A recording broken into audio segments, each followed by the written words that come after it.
بسم اللہ الرحمن الرحیم۔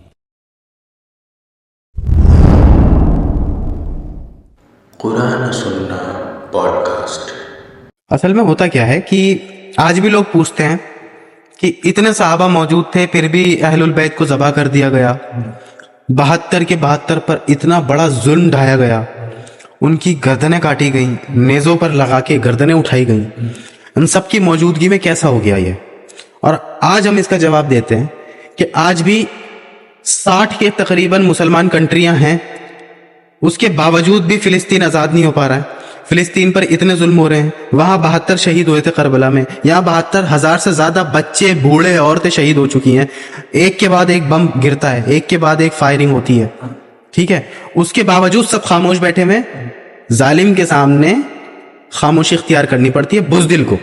اور آج بھی دیکھیں آپ، سوائے شیعہ کنٹری کے کوئی نہیں کھڑا ہے فلسطین کے ساتھ، جتنا ساتھ ایران نے دیا ہے اتنا اب تک کسی نے نہیں دیا۔ کسی نے نہیں دیا۔ فرسٹ سیکنڈ یہ کہ ایسا ہی ہوتا آیا ہے ہمیشہ، ظالم کے سامنے کھڑا ہونا بہت کم لوگوں کے بس کی بات ہوتی ہے، جن کے دلوں کے اندر ایمان ہوتا ہے نا، ایمان کی آگ جن کے اندر ہوتی ہے، وہ ظالم کے سامنے کھڑا ہوتا ہے، جو لوگ شہید ہونے سے ڈرتے نہیں ہیں نا وہ کھڑے ہوتے ہیں۔ وہ کھڑے ہوتے ہیں۔ جن کے دل میں محبت، دنیا کی محبت آ گئی نا، وہ پھر موت سے ڈرتے ہیں۔ لہٰذا یہی وجہ ہے کہ دنیا کی ساری مسلم کنٹریز اس وقت امریکہ اور اسرائیل کے خلاف نہیں بول سکتی، وہ خاموش ہیں۔ صرف ایک کنٹری ہے جو بول رہی ہے، وہ ایران ہے۔ بہرحال ہم واقعہ کربلا سے یہاں آ گئے کیونکہ بہت سملر ہے دونوں چیزیں۔ وہاں بھی ظلم ہو رہا تھا، سب خاموش تھے، یہاں بھی ظلم ہو رہا ہے، ہزاروں لوگ جا چکے ہیں، بچے بوڑھے جا چکے ہیں، پر سب خاموش ہیں۔ بہرحال ٹاپک کچھ اور ہے۔ جی، ٹاپک محرم کا ہے۔ تو محرم کے جو 9 اور 10 تاریخ ہے، صحیح مسلم کے اندر آتا ہے کہ یہودی بھی 10 تاریخ کا روزہ رکھا کرتے تھے، تو اللہ کے رسول نے فرمایا کہ یہ بھی 10 کا رکھتے ہیں تو ہم 2 رکھیں گے روزے، ہم 9 اور 10 کا رکھیں گے، یا 10 اور 11 کا رکھیں گے۔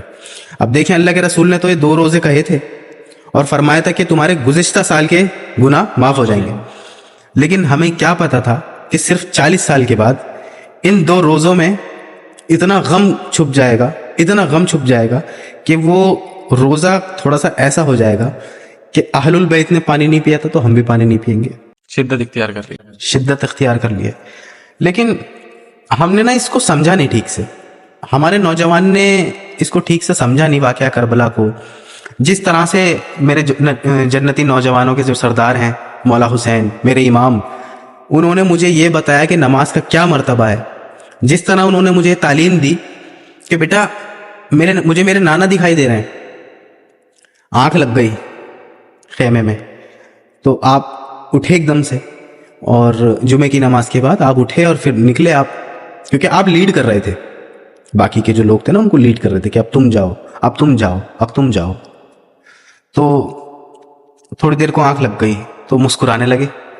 تو بہن نے پوچھا کیوں مسکرا رہے ہو، بتاؤ باہر جنگ ہو رہی ہے اور موت سر پر ہے، آپ مسکرا رہے ہو؟ فرمانے لگے کہ میں نے نانا کو دیکھا ہے، نانا کہہ رہے ہیں کہ بیٹا میں تجھے لینے آ گیا ہوں۔ اب ایسی حالت میں تو نماز جا سکتی تھی، کہتے نانا تو لینے آ گئے ہیں، جو سب سے پہلے جس شخص کا قدم جنت میں پڑے گا وہ میرے نانا ہے، تمام نبیوں کے نبی۔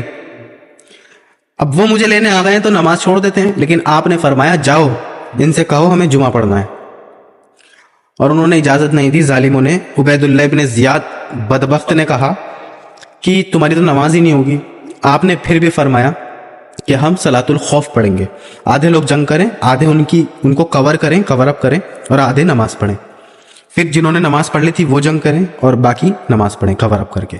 تو میرے امام نے مجھے نماز کا پیغام دیا، اب میں ڈھول اور ماتم دیکھنے کی وجہ سے نماز چھوڑ دوں میرے امام کی؟ یہ کتنا بڑا ظلم کروں گا پھر میں آج۔ بالکل بہت بڑا ظلم ہوگا۔ یہ وہ لوگ ہیں جنہیں نماز کی اہمیت ہی نہیں پتا، جنہیں یہ نہیں پتا کہ اللہ کے رسول نے جاتے وقت، اس دنیا سے جاتے وقت 2 باتیں کہیں، الصلاۃ وما ملکت ایمانکم، اے میری امت نماز نہ چھوڑنا۔ اور یہی پیغام حسین ابن علی علیہ السلام نے دیا کہ موت تو سر پہ کھڑی ہو سکتی ہے، اور نماز کا اگر وقت ہو گیا ہے اور میں اس حالت میں ہوں کہ میں نماز پڑھ سکتا ہوں تو میں نماز نہیں چھوڑوں گا۔ اور یہ بات بھی انہیں پتا ہوگی، انہیں بھی یہ بات پتا ہوگی کہ اگر میں نماز چھوڑ دوں گا نا تو میری جنت میں کوئی فرق نہیں آنے والا۔ لیکن حسین علیہ السلام نے وہ کر کے دکھایا جو ان کے نانا نے ان سے کہا تھا، اس دنیا سے جاتے وقت جو انہوں نے کہا تھا وہ انہوں نے کر کے دکھایا۔ اب یہ دیکھیں، حسن و حسین کوئی چھوٹی شخصیتیں نہیں، بہت بڑی شخصیتیں ہیں۔ یہ ایک پہلے میں یہ بات کلیئر کر دوں کہ جو لوگ اما عائشہ پہ تہمت لگاتے ہیں کہ یہ جھوٹی حدیثیں بیان کرتی تھی نعوذ باللہ، وہی حسن و حسین کے فضائل بھی بیان کر رہی ہیں، وہی علی ابن ابی طالب کی فضائل بیان کر رہی ہیں. تو یہ تو ہو نہیں سکتا ایک میان میں دو تلوار ہو جائیں، ایک میان میں ایک ہی تلوار ہوگی. یہاں پہ ایک دفعہ کیا ہوا، اور یہ روایت بھی صرف اما عائشہ سے آئی ہے اور کسی سے نہیں آئی ہے. اما عائشہ فرماتی ہیں کہ ایک دفعہ رسول اللہ صلی اللہ علیہ وسلم ہمارے سامنے پیش ہوا کالی چادر کے ساتھ، آپ نے سنی ہوگی حدیث. تو اتنے میں حسین ابن علی آئے، حسن ابن علی آئے، انہیں اپنی چادر کے نیچے لے لیا. پھر حسین ابن علی آئے، انہیں اپنی چادر کے نیچے لے لیا. پھر سیدہ فاطمہ آئی، انہیں اپنی چادر کے نیچے لے لیا. پھر آخری میں مولا علی آئے، انہیں اپنی چادروں کے نیچے لے لیا، اور پانچویں خود. یہ 5 لوگ ایک چادر کے نیچے موجود ہیں. اور اللہ کے رسول نے پھر سورہ احزاب کی آیت نمبر 33 تلاوت فرمائی اور کہا کہ اے نبی کے گھر والوں، جو اس آیت میں ہے، آیت کا ترجمہ ہے کہ اے نبی کے گھر والوں، اللہ تو بس تم سے اتنا ہی چاہتا ہے کہ تمہارے اندر سے تمام چیزوں ناپاک چیزیں انہیں ختم کر دے اور تمہیں خوب صاف ستھرا کر دے. یہ اہل بیت کا مقام ہے، کسی اور کا نہیں ہے. اللہ کے رسول نے غدیر خم پہ 2 چیزیں ہمارے لیے بھی چھوڑی، حجۃ الوداع پہ قرآن اور میری سنت، اور غدیر خم پہ کہا کہ میں تم میں 2 بھاری چیزیں چھوڑ کے جا رہا ہوں. ایک اللہ کی کتاب، اللہ کی کتاب، اللہ کی کتاب، ترغیب دلاتے رہے. قرآن، اس میں نور ہے، اس میں ہدایت ہے، جو اسے پکڑے گا گمراہ نہیں ہوگا، جو اسے چھوڑ دے گا گمراہ ہو جائے گا.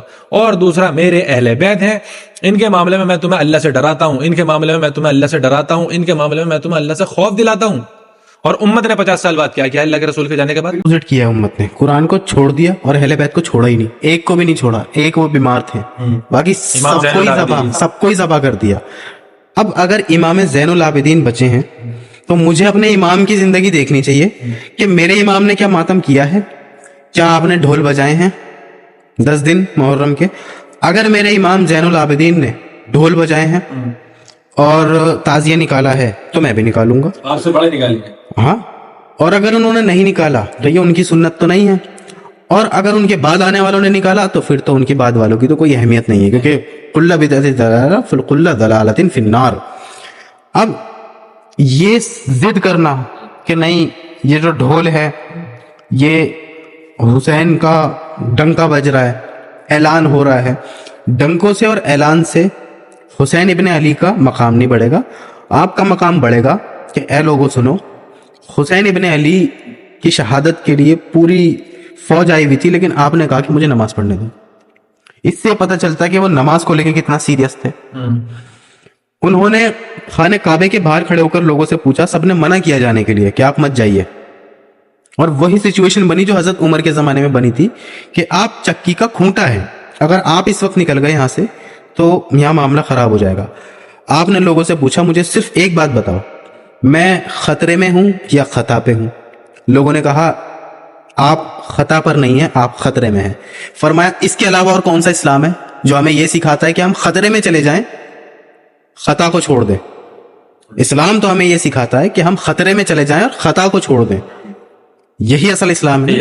یہ کون سا اسلام ہے کہ انسان خطا پر آ جائے اور خطرے کو چھوڑ دے؟ اچھا، اس میں ایک چیز دیکھیں کہ جو اصل اہل تشیع ہیں، جو پاکستان میں بھی کچھ موجود ہیں، ایران عراق میں بھی موجود ہیں، وہ خود یہ کہتے ہیں پتہ نہیں کون سی قوم مسلط ہو گئی ہے جو ڈھول ڈھمک کے بجا کے حسین کا ڈنگا بجانا چاہتی ہے. ہاں، یہ اصل میں ایکسٹریمسٹ ہوتے ہیں، اور یہ ہر دھرم میں ملیں گے آپ کو، جن کا تعلق ایجوکیشن سے نہیں ہوتا، جو بکش نہیں ہوتے.